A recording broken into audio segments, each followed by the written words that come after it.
새벽빛 묵상, 창세기 6장 1절에서 22절. 요즘처럼 이미지나 비주얼이 중요한 시대가 없습니다. 제품의 품질이나 기능만큼이나 외형이나 포장도 중요하죠. 요즘엔 변기를 닦는 그 솔조차 디자인과 커버가 굉장히 예쁩니다.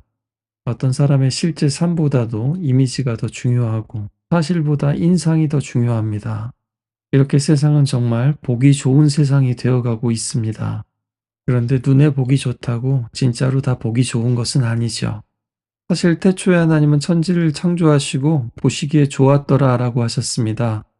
특히 사람을 만드시고 창조를 완성하신 후에는 보시기에 심히 좋았더라 라고 하셨죠. 창세기 6장도 보기 좋게 시작하는 것 같습니다. 사람들이 죄를 짓고 죄가 퍼져나감에도 불구하고 태초에 생육하고 번성하라 라는 하나님의 말씀이 계속해서 성취되는 것처럼 보입니다.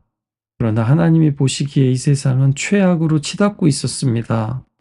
6장 2절은 하나님의 아들들이 사람의 딸들의 아름다움을 보고라고 번역했는데요. 불안노 우리말 성경이 그 원문의 의미를 더 잘 담아냈습니다. 하나님의 아들들이 보기에 사람의 딸들이 좋았습니다. 태초의 세상이 하나님 보시기 좋았지만 하와가 뱀의 말을 듣고 선악과를 보니 먹기에 좋았습니다. 또는 하나님의 아들들이 사람의 딸들을 보니까 좋아서 자기네들이 원하는 선택하는 모든 사람들을 아내로 삼았습니다. 하나님이 보시기에 좋은 선택이 아니라 사람들이 보기에 좋은 선택들을 할 때 이 세상은 걷잡을 수 없이 부패하고 타락했습니다. 여기서 하나님의 아들들은 에녹서와 같은 유대 전승을 따라서 천상의 존재들이 하나님의 말씀을 어기고 경계를 침범한 것이든지 고대 신의 아들로 여겨지던 왕들이 여자를 함부로 취한 것일 수 있습니다.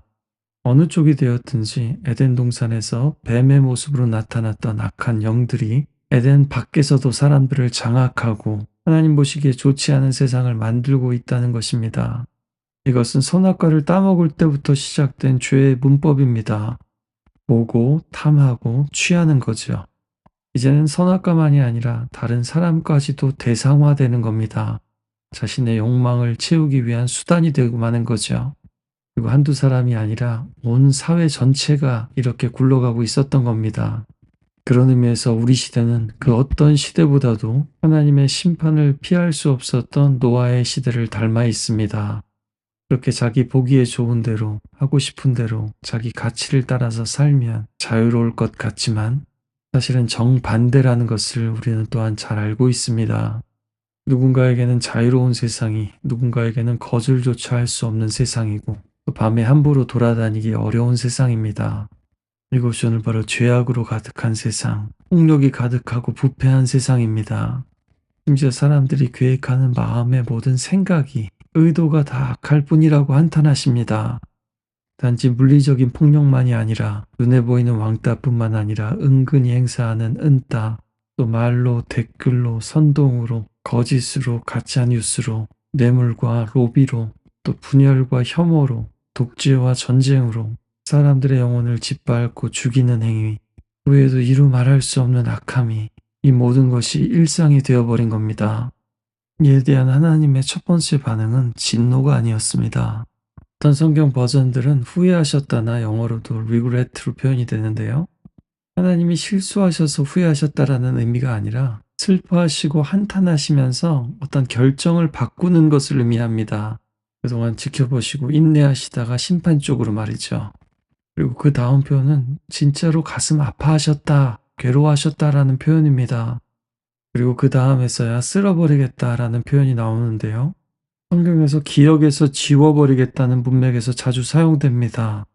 너무나 다행인 것은 이 단어가 나중에 우리의 죄를 쓸어버리겠다, 그의 죄를 기억하지 않으시겠다 에서도 동일하게 사용된다는 겁니다. 노아의 홍수 사건에서 사람들은 하나님의 진노와 심판만을 읽습니다. 그러나 오늘 사람들을 바라보시면서 한탄하고 슬퍼하시고 괴로워하시고 하나님은 전혀 평정심을 유지하고 있어 보이지 않으십니다. 무관심한 신만이, 진정으로 사랑하지 않는 신만이 평정심을 유지하고 언제나 평온할 수 있을 겁니다. 우리가 믿는 하나님은 그런 분이 아니십니다.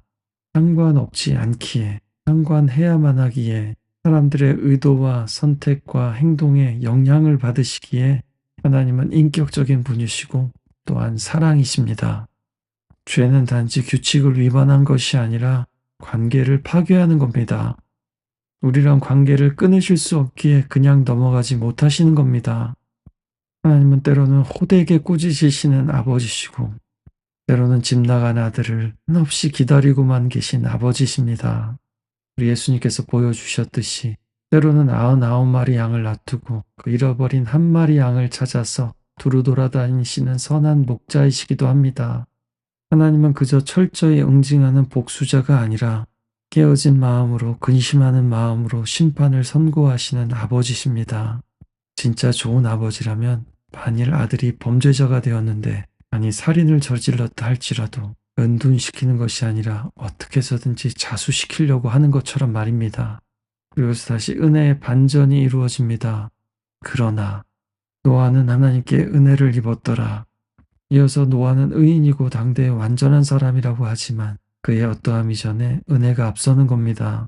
노아의 홍수 이야기는 인간들이 행한 최악의 이야기이면서 하나님께서 베푸시는 새로운 은혜의 이야기이기도 한 겁니다. 신앙생활할 때 가장 큰 적 중에 하나가 바로 이 자기의입니다. 예수님을 믿고 믿음 생활을 한다는 것은 누구나 다 은혜가 가장 중요하다라는 것을 알고 그 은혜를 맛봤다는 뜻도 됩니다. 그럼에도 불구하고 믿음 생활을 하다 보면 또 특별히 헌신을 하다 보면요. 또 은혜를 받고 나의 삶이 많이 변화되고 온전해지면은 모든 것이 은혜입니다 해서 자꾸만 상대적으로 믿음과 행위를 달아보면서 자기 의에 빠질 때가 참 많습니다. 그러나 이 성경의 온전한 의라는 개념은요. 관계적인 의미입니다. 또 창세기 38장에서 유다가 다말 며느리를 보면서 네가 나보다 옳도다, 의롭다다라고 한 것처럼 그 의에 대한 판단은 사람들의 윤리에 있지 않고 우리 하나님에게 있습니다. 그리고 노아도 에녹과 같이 하나님과 동행하는 사람이었죠.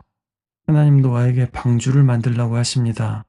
말은 방주인데요. 사실은 조타수도 없는 어떻게 보면 큰 박스와 같습니다.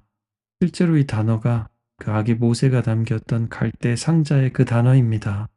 노아는 모세의 전신이고 방주는 성막의 전신이라고도 할 수 있겠습니다. 그리고 살아남은 생물들과 함께 새로운 세상을 시작할 새로운 아담이기도 했습니다.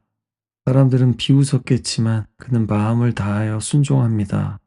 방주는 어리석어 보이고 아무 쓸모없어 보이는 어리석은 것이었을 겁니다. 그러나 그 나무가 결국 생명을 살렸습니다. 그 쓸모없어 보였던 십자가 나무처럼 말입니다. 노아는 그 어떤 설교자보다도 큰 소리로 복음을 전했습니다. 망치로 방주를 만드는 소리로 말입니다. 그 순종과 희생의 망치 소리가 십자가에서도 울려 퍼졌습니다.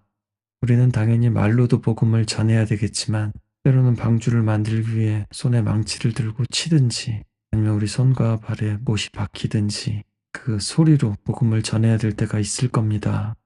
오늘 특별히 이 죄악이 만연한 세상 가운데서 고통받고 있는 이들 위해서 기도했으면 좋겠습니다.